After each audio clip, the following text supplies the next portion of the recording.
백문이 불여일견이라는 말이 있습니다. 100번 듣는 것보다 한 번 보는 것만 못하다라는 뜻의 백문이 불여일견이라는 말이 있습니다.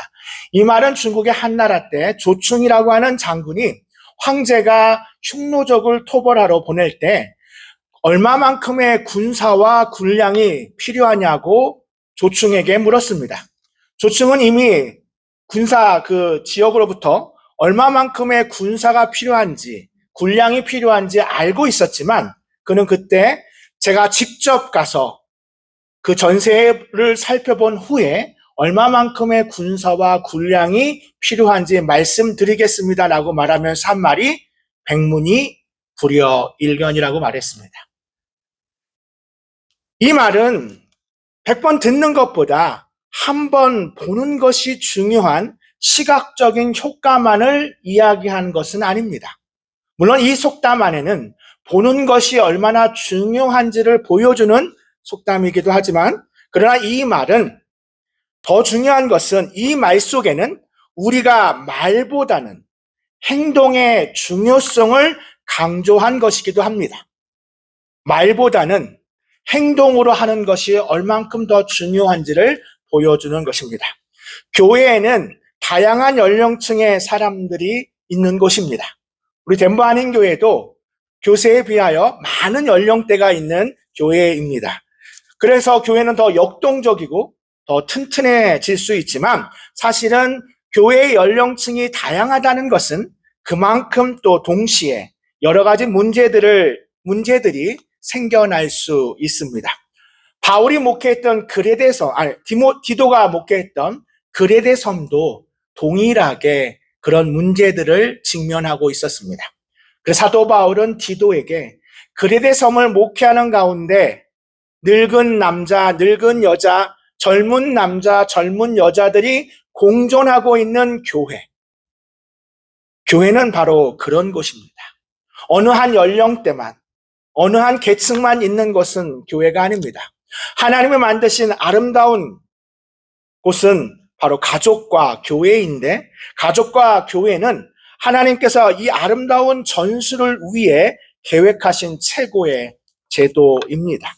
저는 오늘 말은 들리지만 행동은 보인다라는 제목으로 하나님의 은혜를 나누고자 합니다. 첫 번째로, 우리에게 가장 중요한 교훈은 본을 보이는 겁니다. 가장 중요한 교훈은 본을 보이는 겁니다. 바울은 디도에게 교훈에 합당한 것을 말하라고 권면합니다. 늙은 남자와 여자, 그리고 젊은 여자 남자들을 각각 어떻게 권면해야 할지 구체적으로 지시한 후에 7절 말씀에 보면 이렇게 사도 바울은 디도에게 강조합니다. 범사에 내 자신이 선한 일에 본을 보이라. 디도가 늙은 남자에게, 늙은 여자에게, 여기서 장로와 감독을 포함합니다. 그리고 젊은 남자와 젊은 여자에게 권면할 때 사도 바울은 디도에게 이렇게 말합니다. 디도, 너가 먼저 모든 일에 본을 보여야 한다고. 말은 들리지만 행동은 보입니다. 가봉이라고 하는 아프리카의 나라에 람바레네라고 하는 지역이 있습니다. 아마 익숙한 지역은 아닌데 이 지역이 유명한 이유는 바로 알베르트 슈바이처가 그곳에서 오랫동안 의료 활동을 펼친 지역이기 때문이기도 합니다. 근데 그때 그 슈바이처가 그곳에서 의료로 선교하고 있는 동안에 한 어머니가 찾아왔습니다. 그리고 슈바이처 박사에게 이렇게 물었습니다.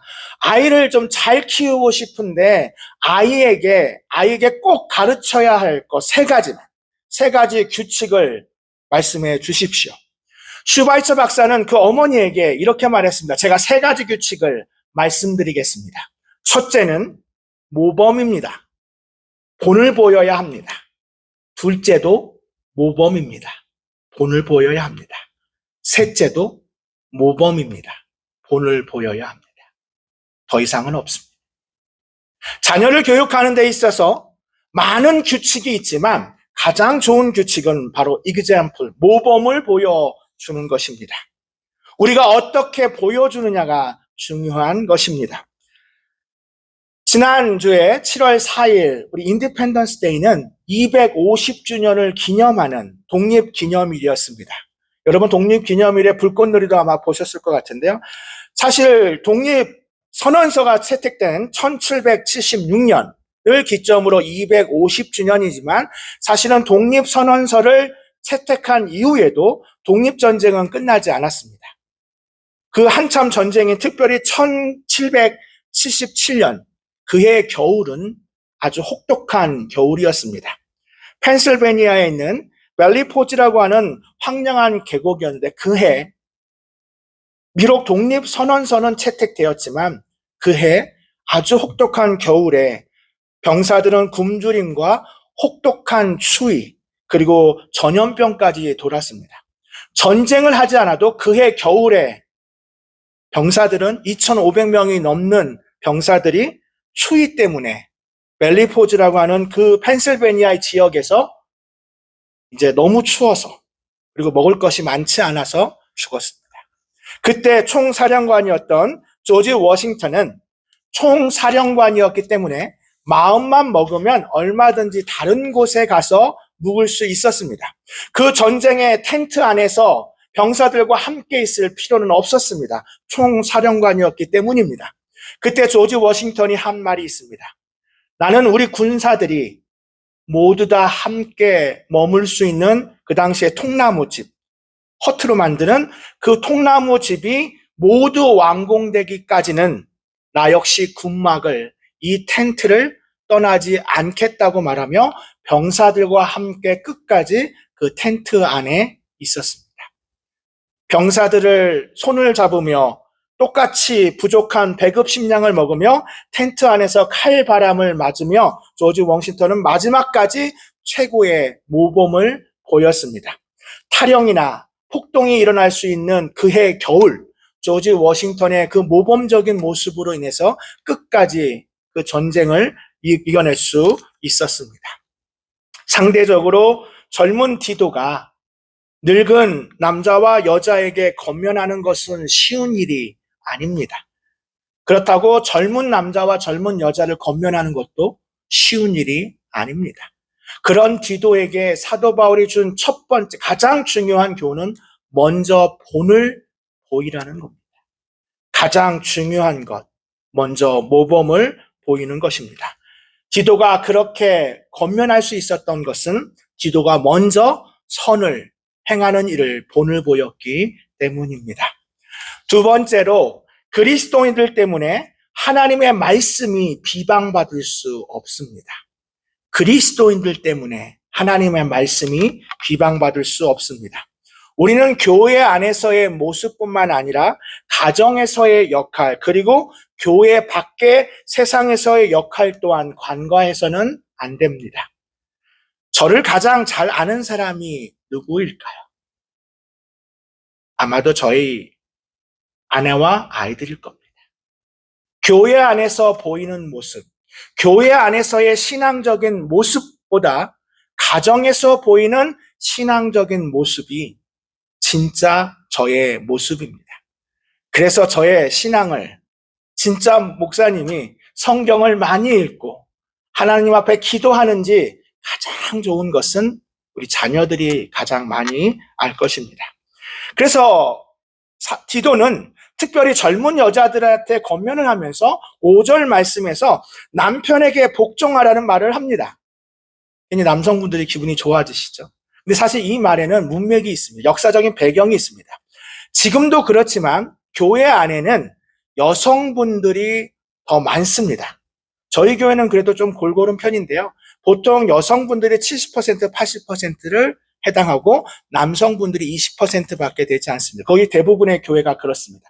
근데 당시의 교회도 그랬습니다.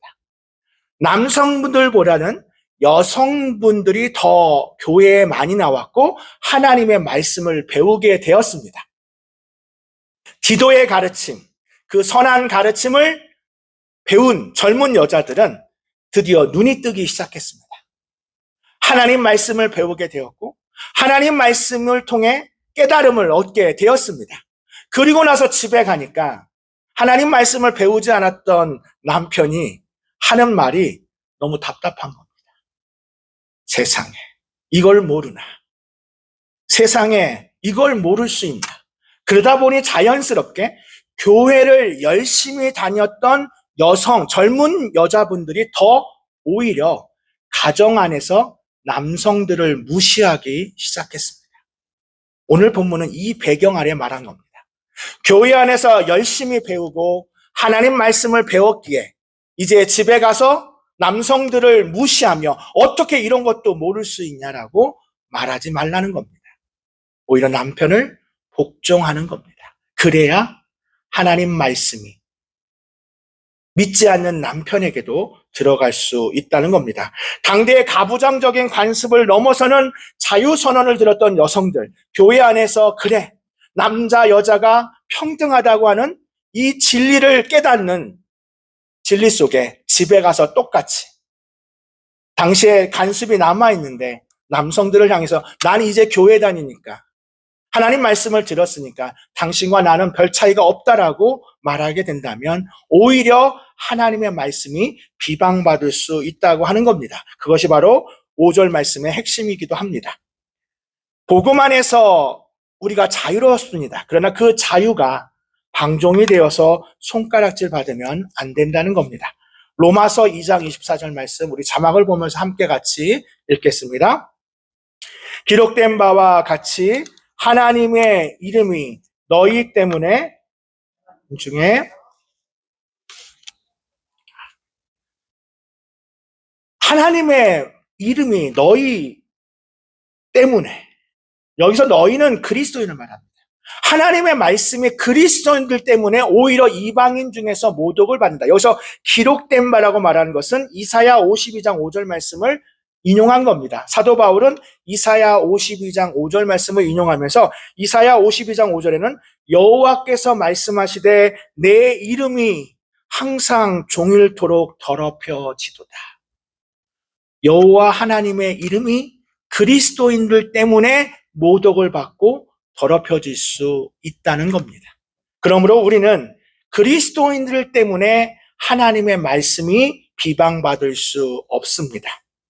1800년대 중반에 미국의 남북전쟁을 전후하는 시대에 여전히 노예제도는 남아 있었습니다. 남북전쟁에서 승리했지만 그러나 노예제도는 여전히 남아있었고 특별히 남부에는 미국의 남쪽에는 이 노예제도가 폐지되기가 좀 어려웠습니다. 특별히 남쪽에는 농장이나 목장이 많았습니다. 목화 농장이나 이런 농사를 짓는 일이 많았던 지역에는 일손이 많이 필요했습니다. 그런 일손이 많이 필요한 가운데 그동안 존재했던 노예제도는 계속 유지되어야만 남쪽에는 경제가 돌아갔습니다.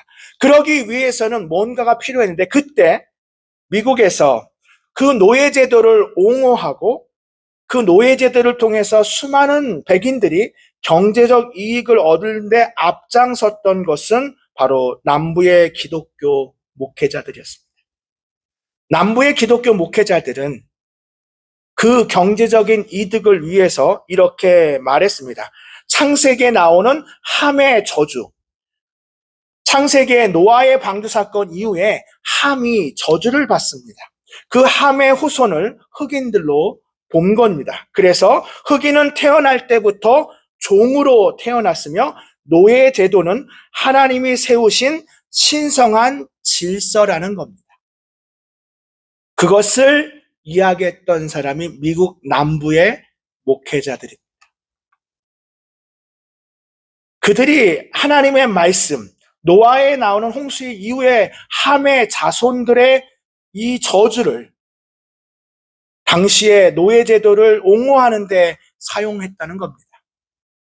하나님의 말씀이 그리스도인들 때문에 비방받았던 사건입니다. 당시에 그 노예에서 탈출했던 흑인 노예 출신의 위대한 한 사상가가 있습니다. 그는 흑인이었지만 아주 위대한 사상가인데 프레드릭 더글러스라고 하는 이 사람은 책에서 자서전에서 이렇게 뼈아픈 고백을 남겼습니다. 내가 사는 땅의 기독교와 내가 믿는 진짜 예수 그리스도의 기독교 사이에는 하늘과 땅 차이에 간극이 있다. 이 땅의 교회들은 노예를 채찍질하면서 뒤돌아서서 하나님을 찬양한다. 앞에서 노예를 채찍질하면서 뒤에서 하나님을 찬양했던 당시의 목회자들과 기독교인을 향해 그는 신랄하게 비판을 했습니다. 그러면서 이렇게 말합니다. 이보다 더 역겨운 위선은 없다. 사랑하는 성도 여러분, 그리스도인의 행동으로 하나님의 말씀이 비방받아서는 안 됩니다. 우리의 행동이 때로 하나님의 말씀을 가로막는다면 우리는 다시 한번 돌아보아야 합니다. 마지막으로 비그리스도인이 듣는 것은 말이고 그들이 보는 것은 삶입니다. 비그리스도인이 듣는 것은 말이고 그들이 보는 것은 삶입니다. 오늘 점심 친교 이후에 2단 예방교육이 있습니다. 제가 2단 엽착이라고 이름을 줬는데요. 오픈 강의입니다. 피택 항종직뿐만 아니라 우리 모든 성도님들이 함께 교인 전체가 함께 들었으면 좋겠습니다. 2단의 교리를 살펴보면 2단의 교리는 두 가지 특징이 있습니다. 제가 오늘은 네 가지 2단만 할 텐데요. 시간이 없어서 다는 못하고요. 4가지 2단을 할 텐데 그들의 어떤 2단이든 동일한 두 가지 특징이 있습니다. 첫 번째 특징은 그들은 항상 이렇게 말합니다. 기존 교회에선 이런 말 못 들어보셨죠? 기존 교회에서는 이런 거 가르치지 않으셨죠? 이런 거 한 번도 들어보지 않으셨죠? 왜냐하면 기존 교회에는 이 진리를 모릅니다. 이게 첫 번째 특징입니다. 어떤 이단이든 그들이 먼저 와서 말하는 건 기존 교회에서는 이걸 가르치지 않는다는 겁니다. 그것이 첫 번째 특징이고요. 두 번째 특징은 저도 이것이 참 도전이 되는데요. 그들이 말한 것에는 확신이 있습니다. 그 진리는 거짓된 진리이고 잘못된 것임에도 불구하고 그들이 말할 때는 강한 확신을 가지고 이야기합니다. 그 강한 확신에 많은 사람들이 미혹됩니다.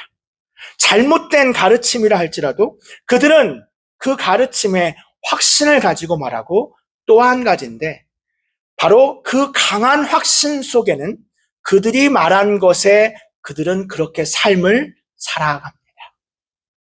그들이 확신할 수 있었던 건 바로 그렇게 살아가기 때문입니다. 사랑하는 성도 여러분, 우리는 어떻습니까? 마태복음 5장 16절 말씀 우리 자막을 보면서 함께 같이 읽겠습니다. 이같이 너희 빛이 사람 앞에 비치게 하여 그들로 너희 착한 행실을 보고 하늘에 계신 너희 아버지께 영광을 돌리게 하라. 그들이 우리를 통해 보는 것은 우리가 말하는 것이 아닙니다. 우리가 전한 복음이 아닙니다. 우리가 그들에게 복음을 전하는 것 중요합니다. 하나님 말씀을 전해야 합니다. 그러나 그들이 보는 것은 우리의 착한 행실입니다. 우리의 착한 행실을 보고 하늘에 계신 너희 아버지께 영광을 돌리게 하라. 해마다 크리스마스가 다가오면 구세군이 있는데요. 구세군은 윌리엄 부스는 먼저 항상 그는 이렇게 외쳤습니다. 배가 고파서 배를 움켜쥐고 있는 사람들에게는 복음이 들리지 않는다.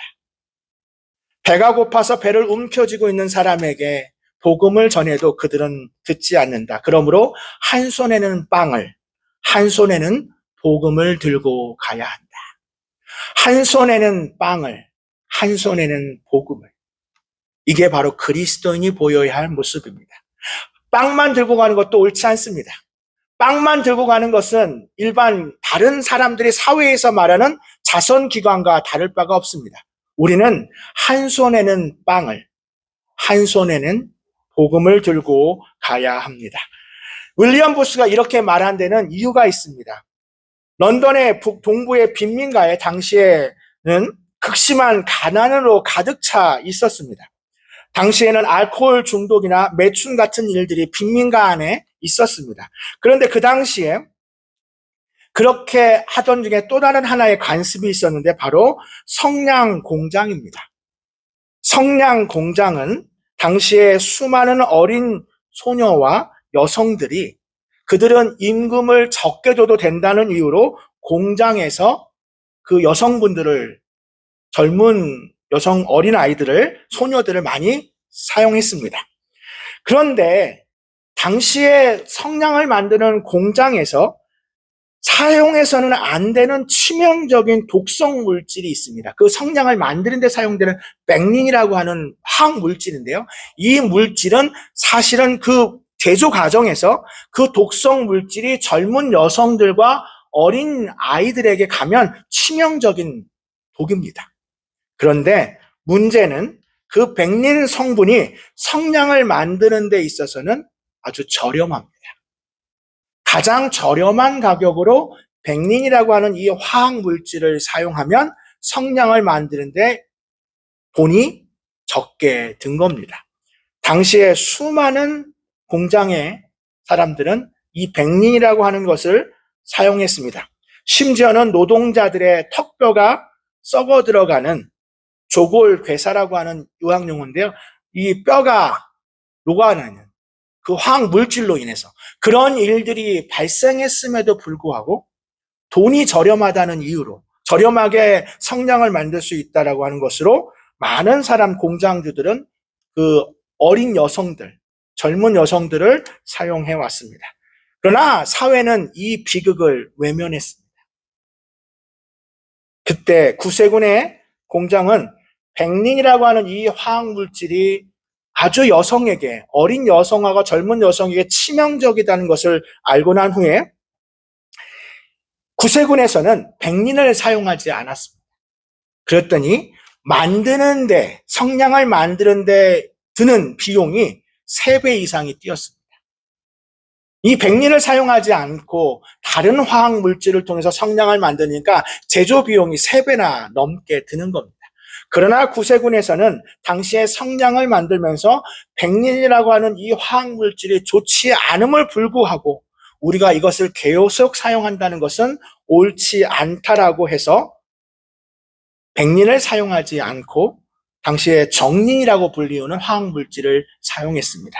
그랬더니 비용은 3배나 들었습니다. 그리고 저임금, 젊은 여성과 어린 아이들을, 어린 여성들을 사용했던 그들에게도 똑같이 높은 임금을 책정했던 구색은, 그리고 깨끗하고 안전한 작업 환경을 제공했습니다. 그리고 나서 이렇게 말했습니다. 백린을 쓰지 않는 안전한 성냥입니다. 그러자 후에 오히려 훨씬 더 많은 수입이 생겼습니다. 처음에는 기독교인들은 자본인가들의 하수인이라고 격렬하게 비판했던 당시의 영국에도 사회주의자, 마르크스주의자들이, 사회운동가들이 구세군의 이 활동을 통해서 그 선한 행실에 큰 충격을 받았습니다. 우리는 그들의 교리에 반대하지만 저들이 보여준 선한 행실과 약자들을 헌신은 도저히 비방할 수 없다. 저들이야말로 진짜 예수님의 정신을 실천하는 자들이라고 고백했습니다. 우리가 복음을 전한다고 해도 그 사람들은 듣지만 그 사람들이 보는 것은 바로 우리의 삶입니다. 사랑하는 성도 여러분, 세상 사람들이 우리가 외치는 기독교의 교리, 복음은 귀에 스쳐가는 말에 불과할지 모릅니다. 그러나 우리가 이 세상 속에서 살아가는 삶은 그들의 눈에 똑똑히 각인되는 행동입니다. 그러므로 비그리스도인이 듣는 것은 우리의 말이지만 그들이 보는 것은